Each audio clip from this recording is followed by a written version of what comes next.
Hey guys, it's been a while since the last Rise build video. I pretty much completely skipped TU4 and 3. We've got meanwhile so many new build upgrades that I'm lawfully obligated to update the Chargeblade builds.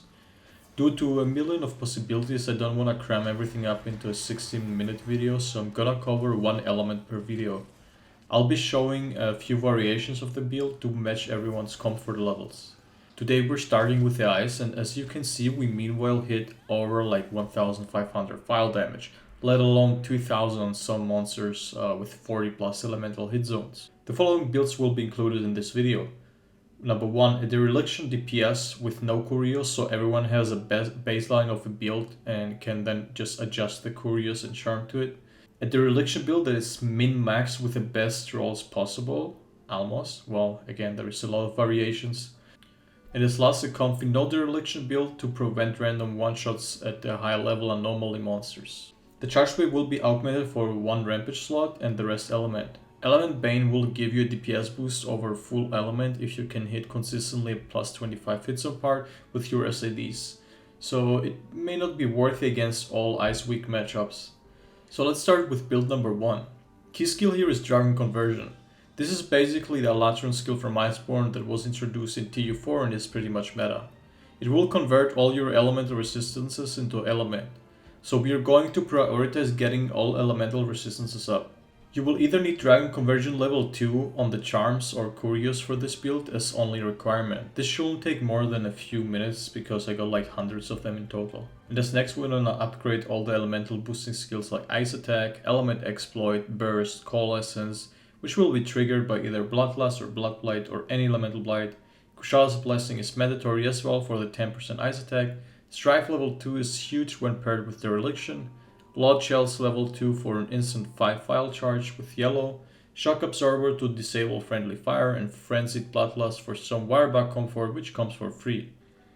Decorations used are 2 Iron Shell, 1 Hard Resist, 1 Phoenix, 1 Hard Thunder Resist, 1 Hard Ice Resist, 1 Hard Fire Resist, 1 Chain, 1 Frost, 1 Hard Frost, 1 Element Exploit plus 4, and 1 Shockproof.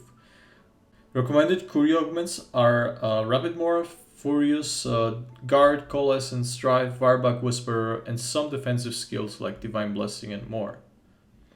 Moving on to build number 2. As you can see here, we have a couple of skills in addition, like Furious, which will give you plus 20 elemental resistance everywhere to further boost Dragon Conversion. And the rest is basically maxing out Burst, Strife, Coal. In addition, Defense boost 7, technically you only need 6, but I could fit in for free. It increases your elemental resistances by 5.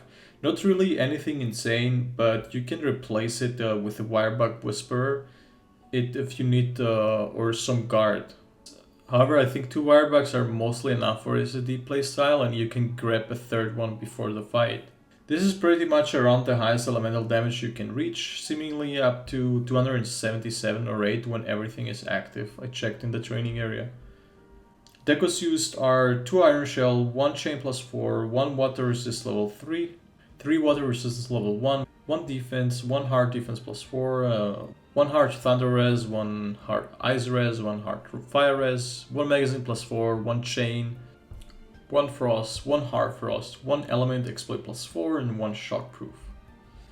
Courier rolls here are 3 Rapid Morph, 3 Guard, 1 Strife, 2 Coal, 1 Burst, 3 Furious. I will prioritize Furious first since it's the biggest damage boost out of all, and Rapid Morph for some comfort. Pretty much the max you can get if the budget gets balanced through negative augments and like defense minus or skill removal. If you want to take it to the next level, you can also eat for elemental resistance at the canteen, but from my experience it didn't change almost anything damage wise. So keep eating your comfy food.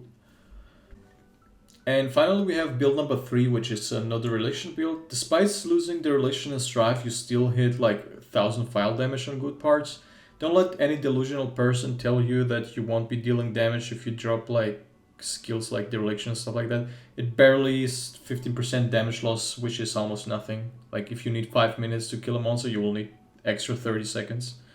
Your damage mainly always comes from a weapon and performance. Builds are literally just a book cover. So yeah, this is a Furious and Dragon Conversion build, which is in my opinion better than Mail of Airfire because it simply doesn't give you any penalty. Pretty much same skills as before. In addition, we have Wirebug Whisper 3 and Wind Metal, so the build becomes super comfy with Wirebug spamming. However, you will have again to get the 2 Furious and True Diamond conversion skill through a Charm or Courier augments, which is fairly common. Decos used are 1 Chain, 1 Element Exploit +4, 1 Hard Fire Res, 1 Hard Ice Res, 1 Hard Thunder Res, 2 Iron Shell, 1 Iron Will +3, 1 Phoenix, 1 Quick Switch, 1 Quick Switch +4, 1 Shockproof, and 3 Water Jewels level 1. I didn't min-max this obviously again, so there's a bunch of space in Courier crafting to add slots or skills that you're missing if you can't get the same ones on the Charm. Same skills recommendations as before here. In addition, you can add Blood Rite for health regen comfiness, but it's possible to get level 2 Berserk with level 2 Dragon conversion on the Charm. Berserk is a very comfy skill in endgame because it makes you truly immortal and prevents one-shots.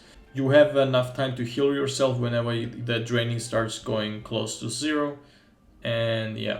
Switch skills are as always the same. Make sure to use the red scroll for Furious buff, and I like to additionally add Axe Hopper on the blue scroll for fun. Countermorph is also not necessary on the blue scroll since you don't guard with Axe Hopper, and so mainly you just use it on the red scroll. Alright, so that was it for now. Hope you guys enjoyed the builds. If so, make sure to leave a like and comment down below what you want to see next, which element, whatever. Also subscribe to stay tuned for future build videos, and with that said, I wish you all a nice day and happy hunting, guys.